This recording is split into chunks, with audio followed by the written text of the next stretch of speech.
What are some of the key concepts that Charles Taylor unpacks in the introduction to his massive work, A Secular Age? Well, there's a bunch, but let's take a few minutes to unpack them. Welcome to Books and Big Ideas, what I'm reading, what I'm thinking about, with Joel Wentz. All right, so as I've said on the channel before, I am going chapter by chapter through A Secular Age, and today is on the introduction, which comparatively through the rest of the book, the introduction is pretty short, and yet it packs quite a punch. He lays out what I see and what I understand to be some of the most core concepts to the overall argument and theory he's putting forward. And so I want to take them in turn, just for a few minutes, and explain how I understand them, and kind of where I think they're helpful to start to wrap your mind around. So the first and possibly one of the most important are his thickening of the word secular itself. So he actually poses three different definitions for the one word secular. And obviously with the word secular being in the title of the book, this is extremely important to sit on for a minute. But he poses secular 1, secular 2, secular 3, which is what Jamie Smith calls them in his commentary book on this. But this was a hard thing for me to wrap my mind around. It took me multiple, like I said, I've kind of hacked at this book multiple times over the course of my life, and so this is a tough one to wrap your mind around, but it's really crucial. The first dimension of secular that he talks about is simply the notion of relegating religion to the private life. And so sometimes people use the word secular to refer to a secular state or a secular culture in a sense, or a secular kind of civic mindset, in that religion doesn't belong in the public square. You'll hear that in dialogue a lot, that like it's fine for religion to be in houses of worship or in the family or in the home, but not in the public square. You can't legislate issues of religion or belief, and so the society and the state needs to remain secular in that sense. That's secular one, where he's talking about just emptying it out in the civic kind of organization of our societies. That's one secular definition of the word secular. Secular 2, the second definition is a bit simpler, which is simply the cessation of religious activity or belief. And so sometimes people will talk about, instead of saying secular in the sense of referring to how the state should be run, they'll talk about, and typically when I hear it used in kind of popular evangelical Christian circles today, they're talking about secular 2, which is that just they're lamenting that people are just stopping going to church, they're stopping affiliating with religious organizations, churches are dying, so to speak, is what some people will use. So the downflow of explicit religious activity is secular 2, right? Now, importantly, Charles Taylor, he's starting here, I think, because he's trying to unpack and point to popular ways people use the term secular, but that's not how he wants to tackle the term, and that's not the theory of secularity he's putting forward. Is not secular 1, just the creation of kind of secular nation states or governments, so-called neutral spaces of governance when it comes to religion. Secular 1, secular 2 is the cessation of religious activity. He's not talking about either of those things, although they are connected to his bigger theory.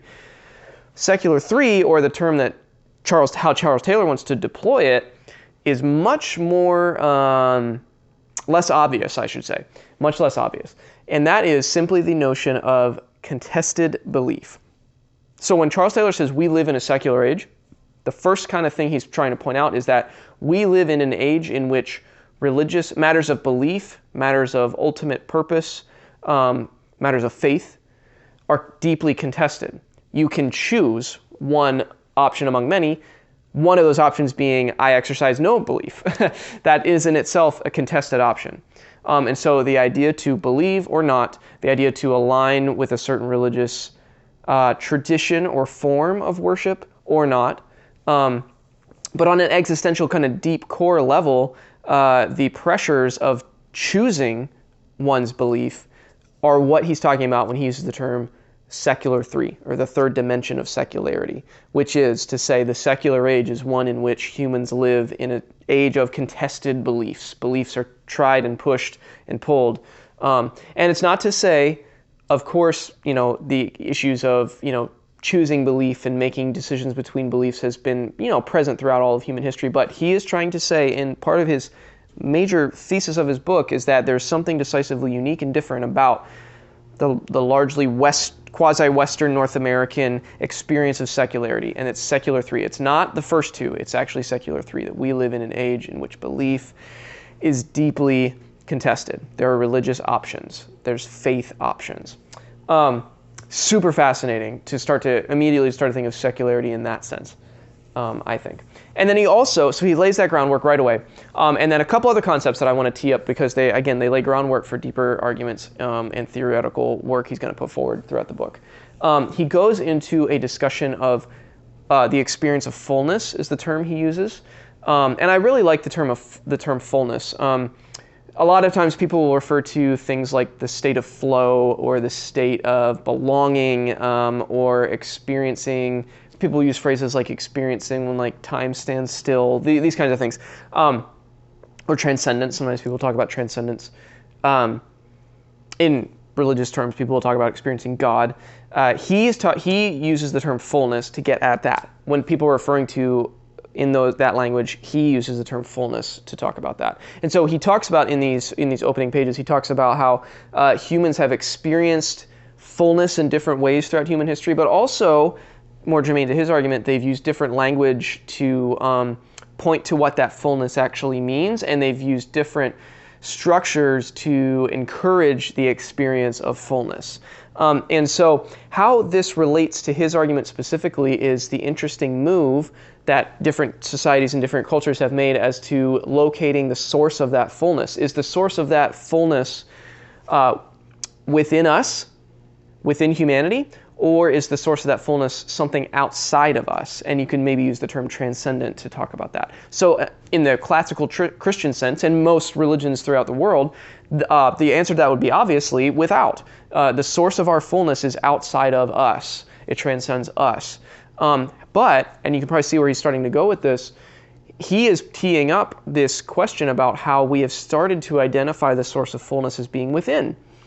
Later, he's going to start to use the term immanent frame for that, the sense of immanence, that the deepest sources of fulfillment come from within.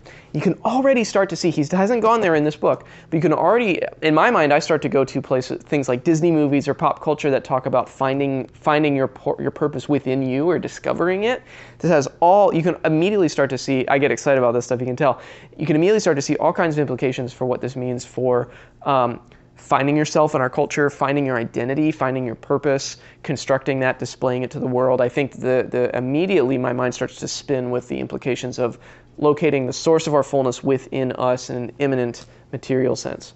So fullness and transcendence. And then I think the last thing I want to say from the introduction here is he then goes into a discussion about human flourishing. So this dovetails a bit with the question of where we find our fullness, but it adds another layer or a wrinkle to the theory he's putting forward, which is that can human flourishing be found completely within us as we search for fulfillment and as we cultivate fulfillment?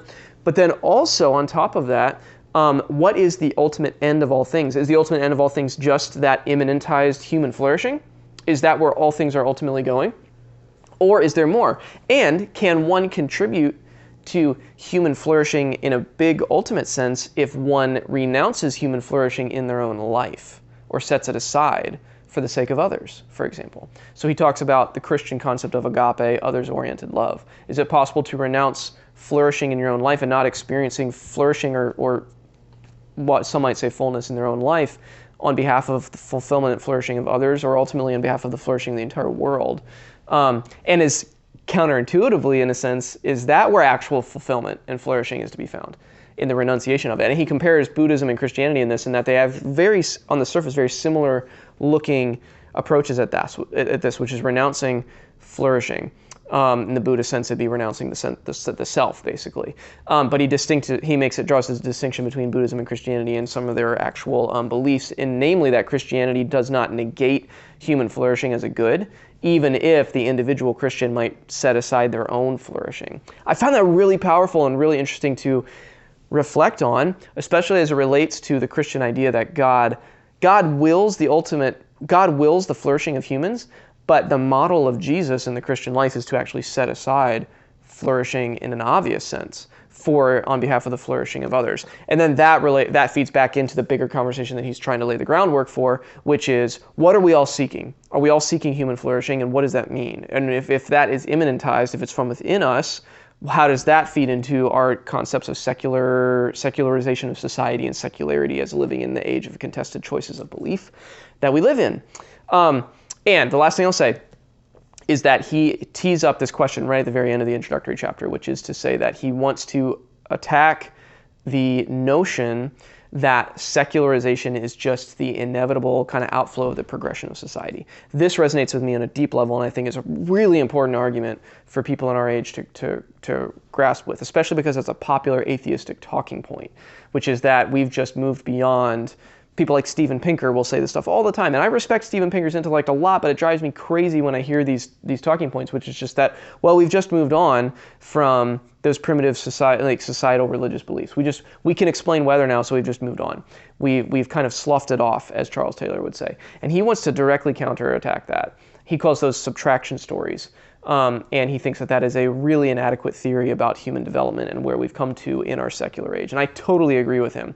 But he doesn't get into that quite in the introduction. He just tees it up. And he talks about how all these concepts, how we wrestle with flourishing, the purpose of ultimate human fulfillment, where fullness is to be found and located, what that means ultimately is that in his theory, humanity in our current age has created a situation in which we have contested belief, and that flows out of the creation of an exclusive humanistic option of living.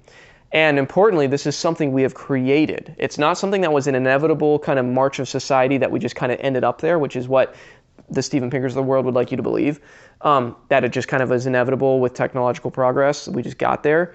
And we almost couldn't help it. We're just at the apex of where we've been as humans. No. What Charles Taylor would say is, he would say, no, we have intentionally created an option of exclusive humanism and put it kind of into the world as an organizing principle and how we think about our purpose. And now people can live in an age of contested beliefs, which creates all these pressures around choices about how to believe or what not to believe, or where to stake your claims about purpose and faith and loyalty, to kind of deeper things that are going on, or deeper truths about the world. And so the creation of exclusive humanism is something that we positively put forward and made, not something that we inevitably just kind of stumbled into and now we're putting religion behind us. This is a really, really important, and I would say kind of a radical argument and radical claim that is crucially important for people who want to have a thoughtful take on the cultural moment that we're in. Particularly if you live in the West, if you live in America, Canada, or anywhere that's been broadly formed by kind of Western European history, so to speak. This is just really deep stuff, and I think goes a long way to starting to explain some deep currents in our culture and in our time. So there you go. There is the introductory chapter to Charles Taylor's The Secular Age. I went a little bit longer than I intended to, but I get really excited about these ideas. So if you have other takes on some of his definitions or some of the words he puts forward, or if this brings up questions for you, things that you're thinking about as you read A Secular Age along with me, post them below. I'd love to hear what you're thinking about and how you're kind of interacting with this material. So as always, I hope that you found something intellectually interesting, thought-provoking, stimulating in this discussion, and I appreciate your time. Thank you for watching.